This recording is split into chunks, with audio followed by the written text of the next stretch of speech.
Assalamualaikum warahmatullahi wabarakatuh. Perkenalkan nama saya Trisna Sanjaya. Saya adalah mahasiswa Sanata Dharma yang sedang mengikuti kegiatan kuliah kerja nyata angkatan 68 kelompok 84. Saat ini saya ditempatkan di Padukuhan Siono C. Dengan ditempatkannya saya di Padukuhan Siono C, saya menjadi tertarik untuk mengetahui lebih lanjut mengenai padukuhan ini. Saya melihat belum adanya dokumentasi mengenai pengarsipan sejarah di Padukuhan Siono C. Karena hal tersebut, saya pun memilih untuk membuat pengarsipan sejarah mengenai padukuhan ini. Untuk mengetahui sejarahnya lebih lanjut, mari kita simak hasil wawancara dari beberapa narasumber ini.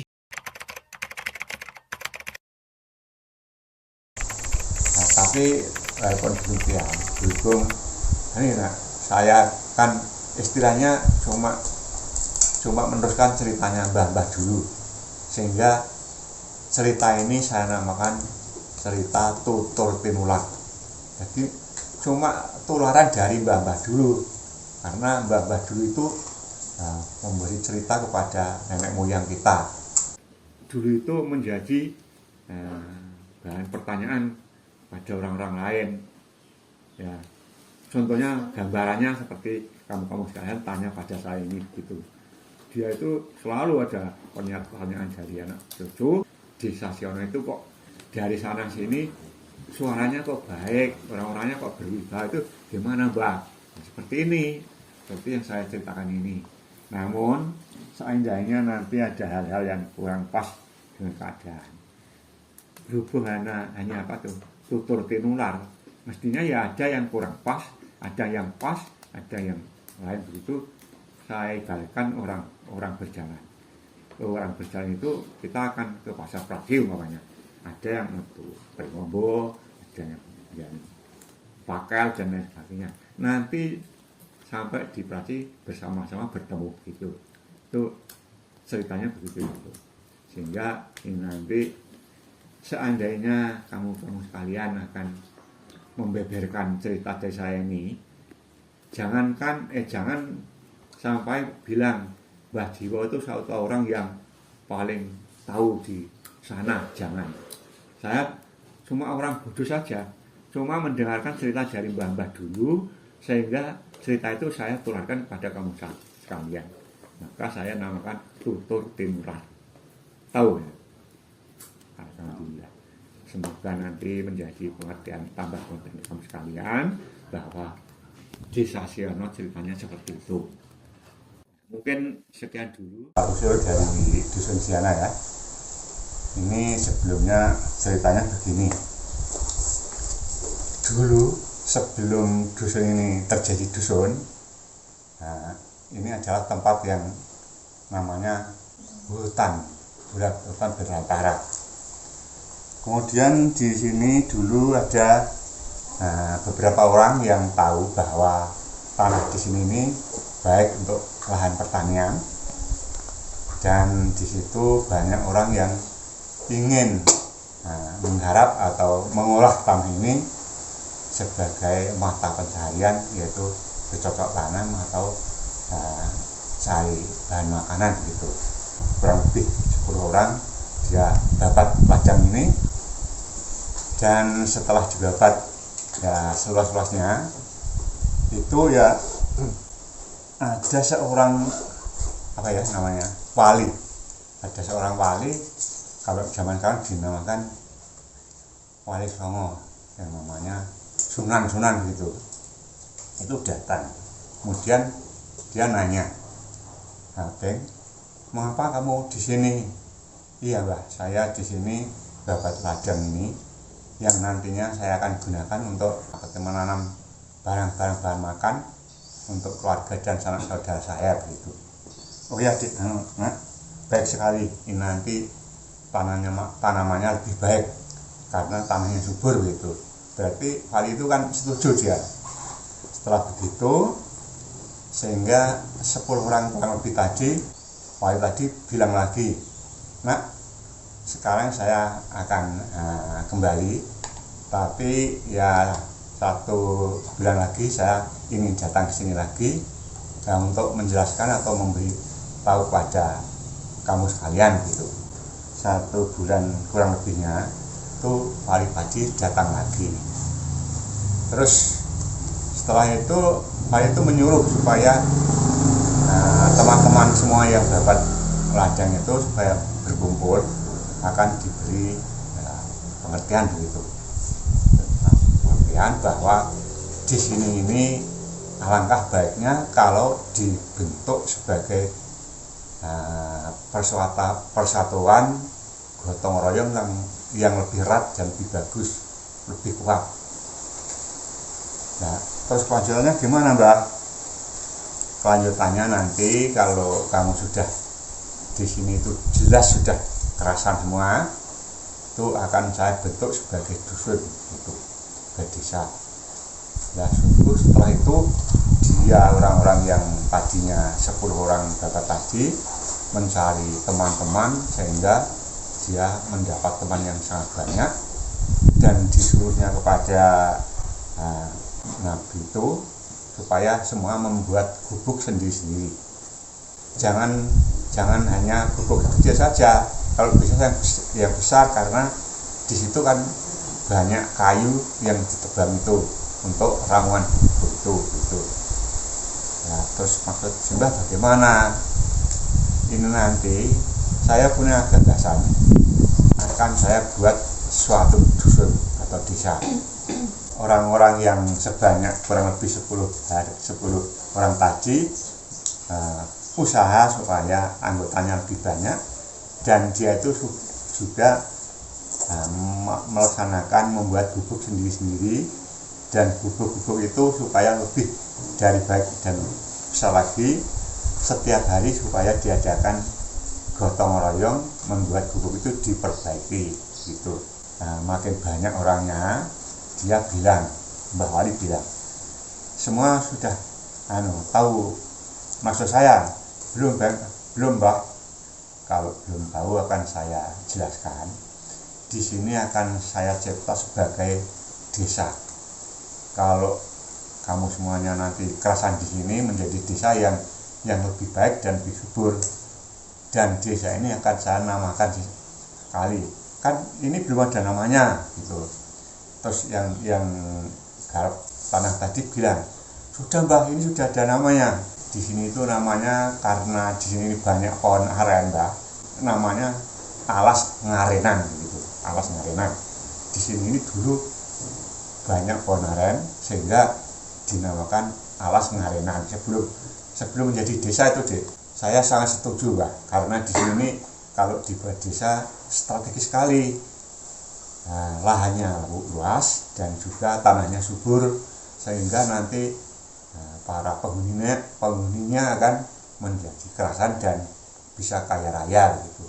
Ya, masalah kaya dan tidaknya itu menurut usaha kamu sekalian. Kalau kamu sekalian suka bekerja keras, akan bisa menjadi orang-orang yang kaya dan tentram gitu. Nah, setelah itu, kalau saya beri nama Siono, kamu setuju nggak? Ya, senang sekali, Mbah. Ya, kalau senang, sekarang mulai hari ini di sini sudah menjadi desa Siono itu mulainya. Terus setelah itu saya beri waktu setiap malam Jumat supaya mengadakan pengajian Islam. Kemudian rencana gimana, Mbah? Ya, pokoknya nanti sebelumnya kamu mengaji sendiri-sendiri, saya yang mempelajari. Nah, dia setiap malam Jumat datang, kemudian setelah beberapa Jumat itu pamit dulu, saya akan pergi dulu, nanti sebulan kurang lebihnya saya datang sini lagi, dan nanti akan saya memberi hal-hal yang perlu untuk peringatan kamu sekalian gitu. Ya, Mbah. Jadi nanti sambil bekerja keras, Mbah Wali datang lagi bulan ini. Ceritanya segera dibanterkan saja ya, dipercepat, karena mengingat waktunya nanti terlalu lama gitu. Terus setelah 1 bulan kurang lebihnya, Mbah Wali datang lagi. Selama datang Mbah, iya Bapak datang.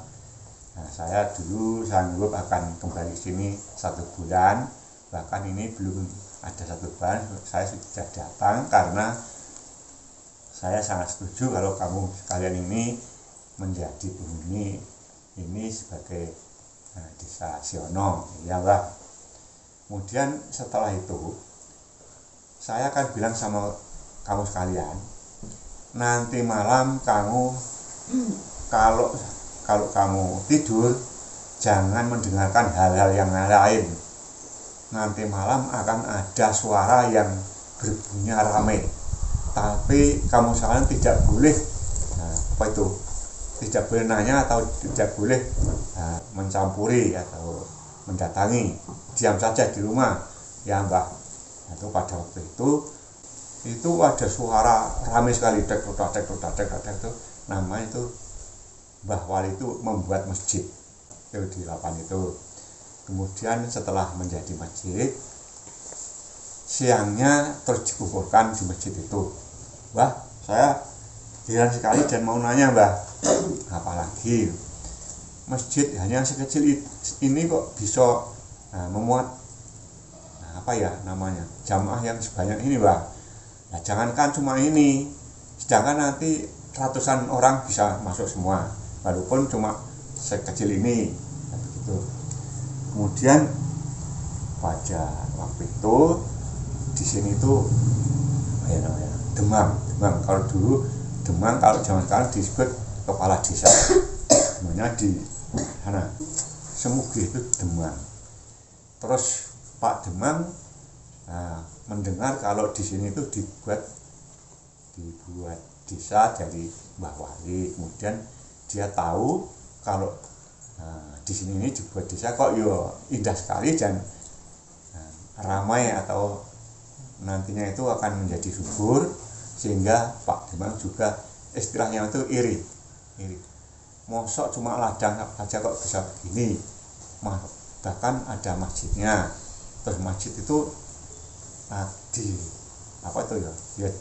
belum itu sebelumnya diboyong ke Semuge itu diberi tengara dulu, diberi tanda pengingat-ingat. Di sebelah utara masjid itu ditanami kayu jati. Tapi kayu itu bukan bibit yang membawa akar, kayu pang yang dibawa untuk tekan Mbah Wali tadi. Yang sebelah selatan dibawakan pang bulang. Jadi kayu 2 macam itu ditanam di sekitar masjid itu, di utara masjid dan selatan masjid. Kemudian diberitahu aslinya, tujuannya ini baik semua saja. Saya nanam kayu ini bukan sembarangan kayu. Ini kayu jati. Besoknya itu akan menjadi besar. Namun walaupun menjadi besar tidak bisa berbuah, tidak bisa berbunga. Cuma begini, makin lama makin besar. Nah, demikian juga si bolang ini. Bolang ini juga nanti itu bisa besar, tapi tidak bisa istilahnya manusia atau hewan, tidak berkembang biak. Cuma itu saja. Nah, setelah itu jati dan bolang itu lama-kelamaan setelah beberapa tahun itu menjadi besar sekali. Tapi dulu sudah diterangkan bahwa kayu jati ini hidup di sini. Ini sebagai lambang saja. Lambangnya bahwa desa ini desa sejatining desa. Jadi tidak sembarang desa, ini desa yang mempunyai wibawa. Walaupun cuma desa yang membuat saya ini berwibawa sekali. Bolang ini juga bukan hanya bolang untuk hidup saja, juga bolang ini sebagai lambang bahwa dusun ini desa ini akan langgeng selama-lamanya dan akan berwibawa asal tidak dirusak oleh manusia, gitu kan. Setelah beberapa tahun itu si jati itu ditebang oleh orang, malah terus si bulangnya dia itu memberi impen, zaman sekarang impian, impeni. Saya hidup sendiri tidak mau kalau jatinya dimatikan, saya kapan-kapan juga ingin mati. Nah belum lama ini mati, dia itu ngurubi rumahnya Pak Dukuh sing yang kamu tempati itu, tuh rubuh. Ya terus di atas bulang itu katanya orang-orang yang jauh di sana itu kemubul asap banyak sekali sehingga hampir peteng. Sebelumnya bulang dan kayu jati itu masih hidup, seandainya ada orang akan masuk desa sini yang tujuannya akan berbuat buruk, itu tidak bisa dulu. Contohnya ada orang akan maling, akan maling, akan membuat rusak, akan membuat ngapusi, itu tidak bisa dulu karena di bawah saktinya kayu kedua-duanya tadi. Orang-orang di Sion ini sangat baik gotong royongnya. Contohnya saja kalau ada orang yang sakit keras, semua berduyun-duyun memberi doa supaya segera sembuh dan lain sebagainya. Kemudian masalah kerepotan misalnya membuat rumah, semua kami berduyun-duyun memberi bantuan segera jadi begitu. Sehingga dusun ini memang ceritanya ini baik sekali. Iya, terima kasih ya. Ini langsung saya aja. Oh iya. Ya, terima kasih untuk adik-adik KKN angkatan 84. Di sini kami bukannya menceritakan asal usul dusun sini, bukan karena saya sendiri nggak tahu persis sejarah Sion Mesir, tapi yang saya ceritakan mitos-mitos yang saya sering temui di dusun Siono ini dari awal saya di Siono sampai sekarang ini. Banyak mitos-mitos yang kami jumpai, terutama pada waktu tahun 89-an kurang lebih. Di Siono sini, khususnya di Siono ini belum ada lampu penerangan atau lampu listrik. Itu kebanyakan mitos-mitos. Contohnya di perampatan ini, di utara rumah kami ini, kalau malam itu biasanya ada suara kuda yang lari, itu biasanya ada. Dulu juga ada orang perempuan mirip seperti orang Siono ini menggendong anak, tiba-tiba ada di bawah pohon itu, bawah pohon pojokan bapak itu, dan tiba-tiba terus menghilang. Semacam lampu itu kecil, lama-lama tinggi. Lampu kan biasanya kecil, nanti terus kelihatan orang membesar tinggi. Itu namanya kalau di sini apa ya, dulu dinyatakan wedon kalau dulu. Tapi kan terus sering juga itu ada suara-suara itu, terus di depan TK itu biasanya ada orang kepalanya kepala tok itu jalan di jalan itu ada. Terus ada sapi yang keliaran itu berarti itu ada itu sama. Tapi lama-lama kelamaan dia menghilang sendiri gitu. Akhirnya dari Praci sana ada orang, katanya orang Siono ke sini ngojek bawa anak bawa barang, padahal itu bawa barang kalau di bawa mobil kira nggak muat, tapi kan itu yang diantarkan itu orang yang makhluk yang tidak kelihatan, makanya dia bawa ke sini. Itu turunnya itu di timur lapangan. Masuknya itu katanya mau saudaranya Pak RT 32 itu katanya dari Jakarta sana dulu tahun berapa itu. Terus kejadian lainnya itu kalau ada orang mau meninggal atau ada orang itu pasti ada. Kalau dulu ada burung gagak itu, burung gagak berkeliaran pauk itu biasanya ada tanda. Terus ada, kalau sekarang burung hantu Kalau burung ngantuk itu setiap ada kejadian pasti ada. Burung ngantuk tiap malam tadi berbunyi itu. Burung ngantuk. Terus juga ada bapak kan sering ke masjid, tiap hari ke masjid bapak ya. Ya waktu saya adzan itu ada di atas itu ada orang kata kelihatannya ada suara melempar dua gitu. Ini banyak kejadian. Terus sholat di situ keadaannya biasanya kayak ada jamaah lainnya tapi kan nggak ada gitu kan. Itu kan cuma mirip-mirip aja. Terus kalau ada orang mau meninggal itu keranda yang di gudang itu gudang biasanya ada suaranya. Ada. Dulu mas saya itu dulu kalau malam biasanya sebelum maghrib itu pasti ada orang jumpa yang namanya wedon itu tadi. Dan barangnya kecil lama-lama tinggi gitu warnanya putih dulu. Itu buaya sering sekali dulu. Kain kafan itu lupa ditaruh di tempat keranda. Ditaruhnya di masjid. Itu biasanya gitu. Dulu waktu pas juga gitu. Karena kan 3 orang, bukan saya sendiri. Yang pertama saya, yang kedua Wahyu yang ngendang tadi, terus yang ketiga Pak Rubin. Sering mas, kalau misalkan saya nanti di lingkungan masjid aja, mungkin secara mitos-mitos saya itu aja. Saya ingin membuat pengeling-eling atau tanda peringatan yang namanya pantun. Akan saya bacakan. Ada 3 buah pantun. Yang pertama, pring anom jenenge bum. Yen wis tuwa digawe rena. Aku cirita merga ditembung. Asal usule desa Siono.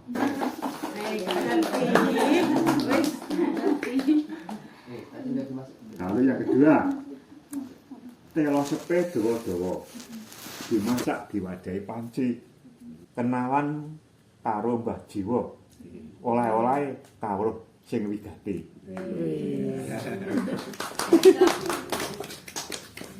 Terus sing terakhir ping 3, tuku bakso neng pasar Praji.